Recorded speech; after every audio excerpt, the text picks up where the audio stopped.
The difference between a hypnotist and hypnotherapist. Just like a pharmacist, a drug dealer distributes medication and chemicals which affect the person using them. However, the dealer is solely interested in themselves. Similarly, the stage hypnotist does no assessment on the psychological and physical well-being of the participant before asking someone to engage in hypnosis, and ultimately is more interested in giving the audience an entertaining evening instead of how the participant may be affected during or after the show, whereas the hypnotherapist uses the same skills entirely for the client. They do not use the client for their own ends but will only work for the client and withdraw treatment if they cannot offer a clinical reason for continuing with any treatments.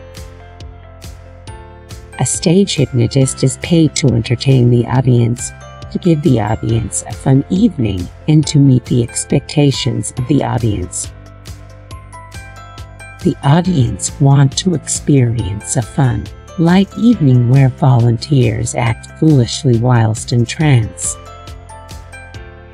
To make sure the volunteers give an entertaining performance, the hypnotist uses a few techniques to generate a greater desire for people to get on stage, and with it, a desire to meet the expectations of the audience. Firstly, they will ask the audience to undertake some simple suggestibility techniques.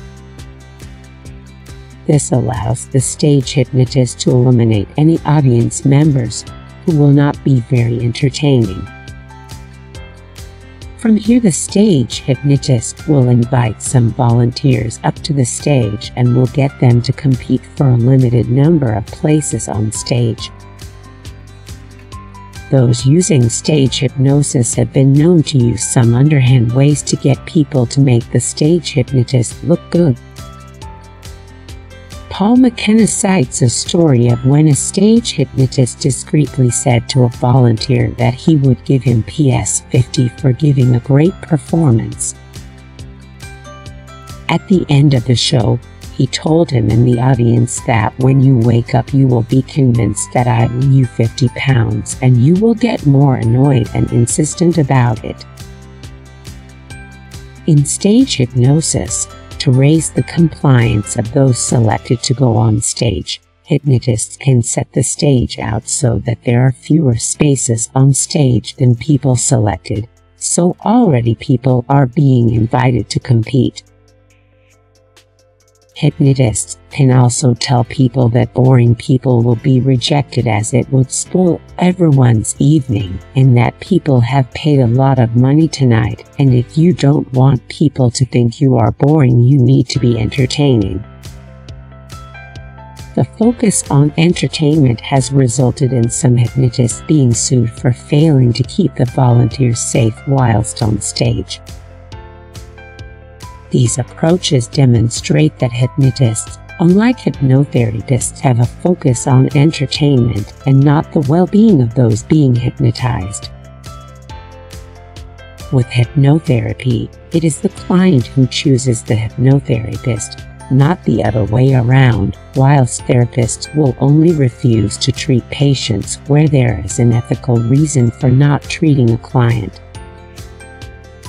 Unlike stage hypnotists, the use of hypnosis is discussed with the client. Treatment is unique to each client, and informed consent is essential so that there is no coercion to maintain hypnosis.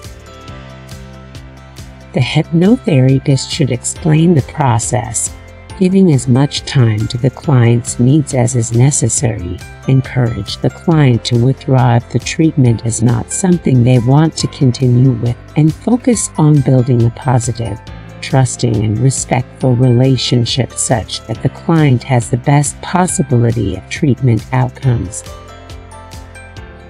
So when looking at what the differences are between a stage hypnotist and those who practice positive hypnosis and hypnotherapy, there are some similarities in terms of techniques, but the differences are mainly centered around the application of the techniques, the ethical and moral framework in their use, and how the client or patient is involved in the process of their treatment.